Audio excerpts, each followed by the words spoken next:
everyone! Today, we're going to dive into the profession of a psychologist here in the Philippines. Psychology is a vital field contributing to mental health, human behavior understanding, and well-being. Let's explore what it means to be a psychologist in our country. Psychologists in the Philippines. Earnings, duties, responsibilities, and ethical standards. And this importance of psychologists in the Philippines. In the Philippines, psychologists hold vital roles across various sectors, including mental health, education, and the workplace.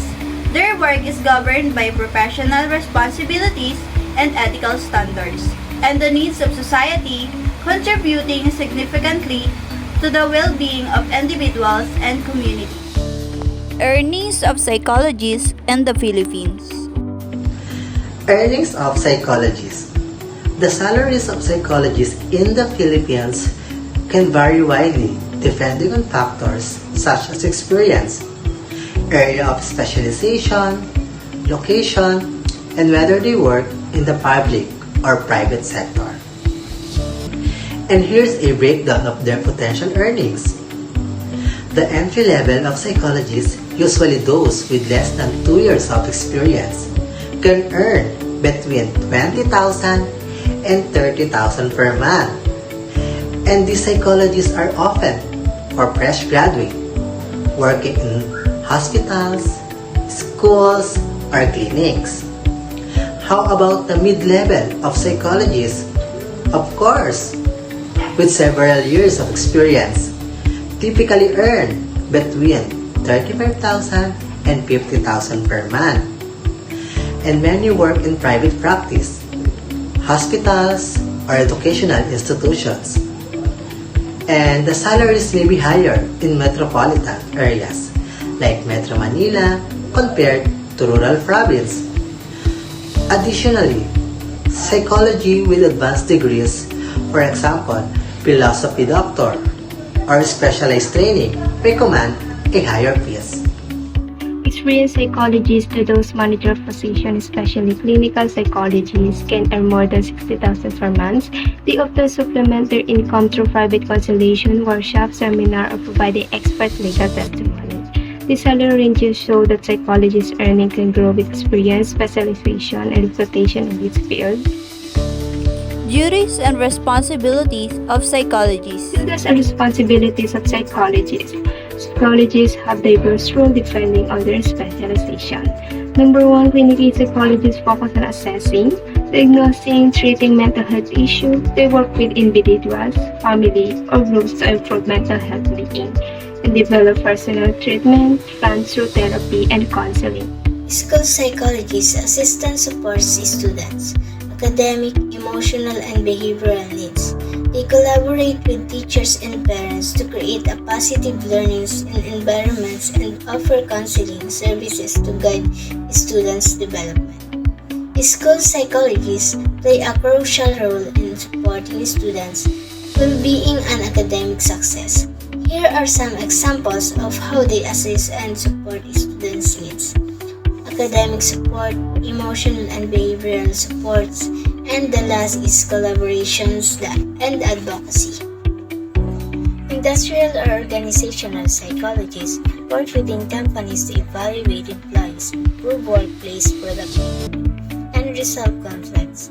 They also assist in the hiring process and have designed programs for employee well-being and job satisfactions. Industrial or organizational psychologists play a vital role in optimizing the workplace and ensuring employee well-being. Here are some examples of their work within companies. First is employee evaluation and development. Second is workplace productivity and conflict resolutions. Third is hiring and selections. And the last is employee well-being and job satisfaction. Research psychologists. These psychologists focus on studying human behavior through experiments and research. They aim to understand how people think, feel, and act. Their findings contribute to improving psychological knowledge, therapy techniques, and treatments. Example, a research psychologist might conduct a study on how stress affects memory. then publish their results in a scientific journal and present their work at psychological conference. Forensic psychologists. These psychologists use their knowledge of psychology in legal settings. They assess individuals involved in legal cases to help determine mental fitness or provide experts' opinion in trials. Example, a forensic psychologist might evaluate a defendant in a criminal case to determine if they are mentally competent to stand trial or provide a psychological assessment during a custody battle. Ethical standards for psychologists. Let's also talk about the ethical standard for psychologists. Psychologists in the Philippines are expected to uphold strict ethical standards outlined by the Philippine Psychological Association or PPA and Psychology Act of 2009 or RA 10029. This ethical standard establishes the fact that psychology must work within the boundaries of their own competence based on their training, experience, consultation, and supervision, as well as some of the steps that psychologists should take to protect their client privacy. This includes number 1, confidentiality. Our client's privacy should always be our topmost priority. It is our duty to protect our clients' information such as their name, contact details, their concern or reason why they are in need of consultation. Basically everything that the client and the psychologist talked about during the session. It is also our duty to make sure that client information is secured and not placed in areas, spaces, computers or gadgets such as laptops and smartphones that are easily accessible to unauthorized persons. Number 2, informed consent. Client must be fully informed about the service that they are going to receive, including any risk or benefits, so they can make educated decisions about their treatment. And to provide protection for vulnerable clients who are legally incapable of giving informed consents, psychologists must obtain permission from client's primary guardian or legal representative. Competence. Psychologists are required to work within the area or expertise and continue their education to stay current in the field. When we say competence, it is a measurable pattern of knowledge, skill, abilities, behaviors, and other characteristics that an individual needs to perform work roles or occupational functions successfully. As psychologists, we are required to work within our area for us to continue learning in our chosen field. For example, a childcare worker may be competent in caregiving techniques. This means they have the knowledge and skills required to perform their jobs and take care of children. Integrity. They must maintain honesty in their practice and avoid any misrepresentation or conflicts of interest that could harm their clients or damage the professions. Psychologists need to uphold integrity to increase self-esteem, life satisfaction, mental health, emotional stability, and workplace success. This is called right of integrity. For example, no one can change your work without your permission. So, it means no one can destroy your work without asking you first if you wanted to take it back. Respect for human dignity.